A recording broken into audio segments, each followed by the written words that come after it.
नमस्कार, मैं आपके साथ श्रेयोशी। आज 28 जनवरी 2026 महाराष्ट्र नहीं बल्कि पूरे देश की राजनीति के लिए एक ऐसा दिन जिसने सत्ता के गलियारों को स्तब्ध कर दिया है।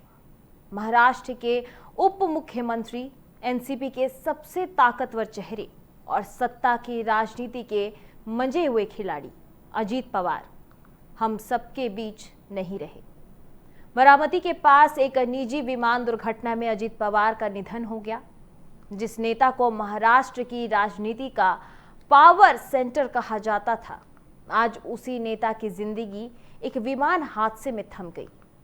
देखिए रिपोर्ट। लैंडिंग के दौरान क्रैश हुआ चार्टर्ड विमान। आज सुबह करीब 8:45 पर मुंबई से बारामती जा रहा एक चार्टर्ड विमान बारामती एयरपोर्ट पर लैंडिंग की कोशिश कर रहा था, लेकिन रनवे के बेहद करीब विमान ने नियंत्रण खो दिया और देखते ही देखते भयानक हादसा का शिकार हो गया।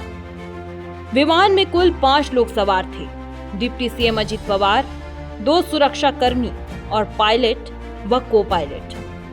हादसे के तुरंत बाद विमान में आग लग गई। धमाकों की आवाजें आई। रेस्क्यू ऑपरेशन हुआ, लेकिन कोई भी जिंदा नहीं बच सका।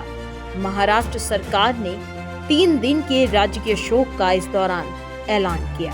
विमान में सवार सभी 5 लोगों की मौत। कहां से शुरू हुआ सफर? देवलाली प्रवरा से बारामती तक। सवाल सिर्फ हादसे का नहीं, सवाल उस सफर का है जो छोटे पवार से बड़ी पवार तक पहुंचा। 22 जुलाई 1959 अहमदनगर जिले के देवलाली प्रवरा, यही जन्म हुआ अजीत अनंतराव पवार का। चाचा शरद पवार पहले से ही महाराष्ट्र की राजनीति का बड़ा नाम। अजीत पवार ने राजनीति की एबीसी चाचा की उंगली पकड़कर सीखी, सहकार से सत्ता तक। साल 1982 सरकारी क्षेत्र से अजीत पवार ने राजनीतिक सफर शुरू की। चीनी मिल बोर्ड, फिर पुणे जिला केंद्रीय सहकारी बैंक। 16 साल अध्यक्ष रहकर उन्होंने संगठन पर मजबूत पकड़ बनाई। साल 1991 पहली बार लोकसभा पहुंचे। बारामती से सांसद बने, लेकिन राजनीति में एक बड़ा त्याग किया। सीट अपने चाचा शरद पवार के लिए खाली कर दी, जिसके बाद अजीत पवार ने महाराष्ट्र की राजनीति को अपना मैदान बना लिया। 1995 से लेकर 2024 तक लगातार 7 बार विधायक। बारामती उनकी अजय सियासी किला बन गई।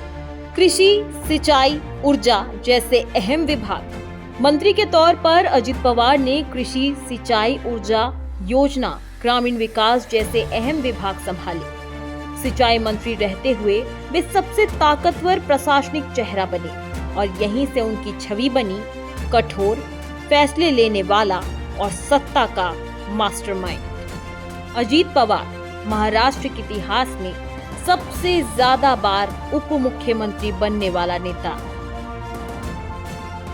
2019 देवेंद्र फडणवीस के साथ, 2019 उद्धव ठाकरे की सरकार, 2023 शिंदे सरकार के साथ, 2024 छठी बार डिप्टी सीएम। 2 अलग अलग विचारधाराओं, 3 अलग अलग गठबंधनों, लेकिन सत्ता में अजीत पवार हमेशा केंद्र में रहे। लेकिन राजनीति में सबसे बड़ा मोड़ आया 2023 में, जब शरद पवार ने अपना राजनीतिक उत्तराधिकारी बेटी सुप्रिया सुले को आगे बढ़ाया और यहीं से अजीत पवार ने अपना अलग लकीर खींच दी। एनसीपी में बगावत, पार्टी पर कब्जा, नाम और चुनाव चिन्ह अपने नाम और बीजेपी के साथ महायुक्ति सरकार। यह फैसला उनके करियर का सबसे बड़ा दांव था। हर दल से शोक संदेश। आज उसी नेता की अचानक विदाई। प्रधानमंत्री से लेकर मुख्यमंत्री तक, विपक्ष और सत्ता पक्ष सबने शोक जताया। राजनीति से आगे बढ़कर यह क्षति एक पूरे युग की समाप्ति है। 45 साल की राजनीति, सत्ता, संघर्ष और रणनीति से भरा सफर। छोटे पवार कहलाने वाले अजीत पवार ने अपने दम पर महाराष्ट्र की राजनीति में अपनी जगह बनाई। आज वह सफर एक विमान हादसे में थम गया। देश उन्हें एक ताकतवर नेता के रूप में याद रखेगा।